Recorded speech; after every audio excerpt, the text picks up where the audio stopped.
So my name's Eli Brown, and I am the founder of Shine the Light On. Shine the Light On is a clothing company designed to raise awareness for mental health issues impacting youth. What we do is we use thought-provoking designs aimed at sparking conversation and building community. We work with nonprofits all around the world. Right now we work with 30 that operate in 26 different countries. We create educational programs with them, so for every item sold, we donate one educational program to advance mental health in youth. So my journey to become an entrepreneur was an interesting one. For me, it started on the tennis court. Ever since the age of 3 years old, I started playing tennis and quickly fell in love with the sport. I continued on that path for many, many years, and at the age of 12, I was accepted on the Team Canada to represent them and travel all across the world. You know, through the next 2 years, I was then fortunate enough to receive an opportunity to go train in the US at the tennis academy there. And that was the first time in my life that I faced adversity. When I was 14 years old, I went through a year of sexual abuse. And at such a young age, I didn't know how to reach out for help. I didn't know who to speak to. I didn't even know what to say. So I really just kept my struggles within and just suppressed all the emotions that I was feeling. I continued on my tennis journey, still reaching #1 in Canada throughout the rest of my junior career, and ended up with a scholarship to the University of Michigan. And I was so excited to go there. University of Michigan is a top 5 NCAA program. It's a great academic school, living in a great dorm room. They treated the athletes very well. We got to fly on private jets, stay in great hotels, and travel all across the US. So it was a great opportunity. But for me, that's when my life started to unravel. I started to experience different emotions that I never felt before. I started to have a desire to sleep in, miss class, which was very odd for me because every single day I would wake up at 5:30, train, go to school, back to training, then to study hall. So for me, missing classes, missing tennis sessions was a very odd behavior for me. I noticed that my diet started to change, and I started to struggle with depression and anxiety. A lot of this was from the academic stress that I was going through because, as a scholarship athlete, most of us just get there because we can play the sport well, not because academically we fit in. So I was struggling with a ton of schoolwork. I was also struggling with the top program in the country. We were competing every single weekend to get some of the top players in the world, so that was difficult as well. But also some of the memories of the sexual abuse when I was 14 started to come up. So at the summer of my freshman year, I came home, I talked it over with my parents, and I decided I needed a change in my life. So I dropped out of Michigan. I forgoed my scholarship to the University of Michigan, and I went to Western in London, Ontario. And for me, this is where things got much, much worse. This was the first time in my life since the age of 3 years old that I didn't have tennis. I didn't have weekly drug tests, and my schedule was so free because I had 6 hours that I would normally be playing tennis. Now just to do whatever. So what I did was I experimented with drugs and alcohol. And I used drugs and alcohol as my way to cope with the trauma that I went through. But unfortunately, the drugs and alcohol started to then create further issues in my life. I started to lie to my parents. I started every single day. There wasn't a moment that I wasn't drunk or high. And I continued on this path for about 2 years until, I believe it was May of 2013, when I went down to a subway station at Yonge and Davisville and tried to end my life. Now, fortunately for me, someone was there to save me, and I was given an opportunity to turn my life around and to change the direction that I was going through. Because for so many years, I felt lost. I didn't understand how I went from a scholarship athlete at University of Michigan to someone who was then standing on the subway tracks trying to get killed. So I entered in a treatment program. It was a 67-day wilderness program in the Nevada desert. Now, this was the most eye-opening experience I've ever had in my life. I land in Vegas. I get picked up by 2 security guys. They strip search you. You do the coffin squat type thing. You get blindfolded and driven 2.5 hours into the middle of the desert. And I was there for 67 days. It was the type of place where you would actually rub sticks to start fire. There were no matches. There were no lighters. We were eating rice and dehydrated beans.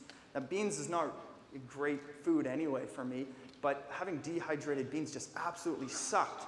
But it was kind of a constant reminder to me of where my life had gone to. After that 67 days, I then went to a different program in Boulder, Colorado. And I was there for about 4.5 months, living in a sober house with 30 different people. And all the guys living in that house were there for different reasons. I lived in a house with people, whether it was with a heroin addiction, gambling addiction, OCD, or other mental health related difficulties. And we all lived under one house. It was quite hectic. And I was fortunate enough to hear everybody's stories and how they all got there. And even though people from all around the world were there, and one person was there for heroin addiction, another one person was there for gambling, there was one common theme in all their stories. And that was that at a certain point in their life, they didn't feel comfortable sharing their story. So I wanted to create a platform to basically just share people's stories. So if they were struggling, they had an outlet to share. So I started my first business. It was called Heads Up and Thumbs Up. And this thing was an absolute disaster. I needed $1,700 to start this business. And so I worked cleaning dishes in the sober house, which was awful as well. And I finally got $1,700 and I printed a couple t-shirts. And my whole thing was, it's hard to even explain because it was just so off.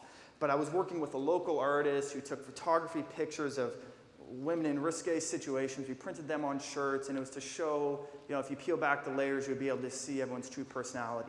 And it absolutely sucked. No one understood how that related towards mental health and mental health awareness. So I learned something there. I said, okay, well, my next product or my next business has to have a clear message. I want the person to be able to look at the product and say, oh, I understand that's why they're doing it. So I went home after the 4.5 months that I was there, and I kept going on the heads up and thumbs up thing. My next stage was, I said, okay, I need to make it a very clear message. So I'm going to take American Apparel blanks, and I'm going to print Shine the Light on Mental Health.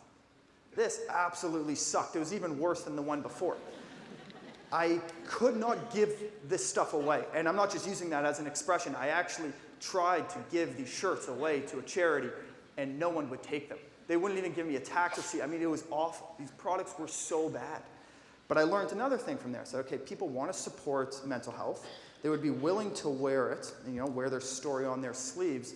But then it needed a better product. It needed a better fit.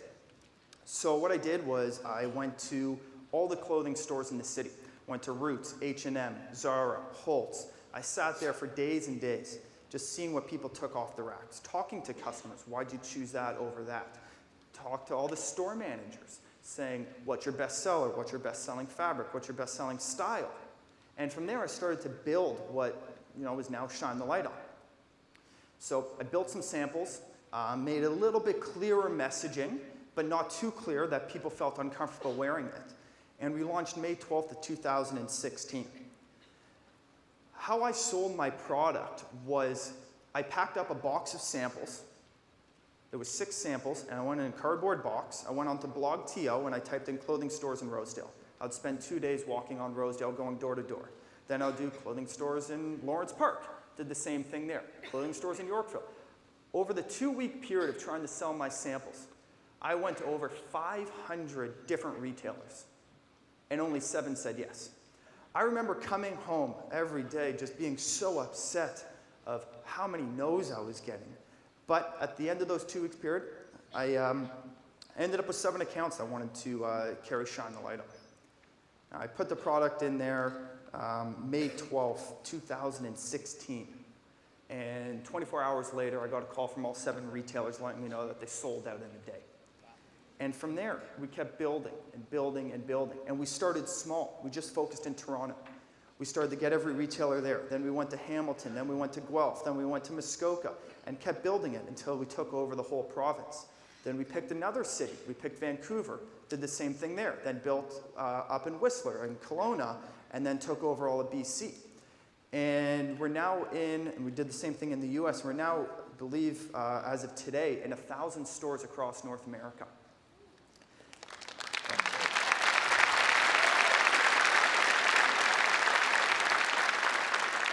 And I'm happy to say that we also just launched in Europe and trying to get into the Asian market as well, but also into Australia and New Zealand. So I guess what did I learn from this whole process? I would have to say the main thing that I learned from this is that there will be a lot of failure in my life, that I will get constant no's.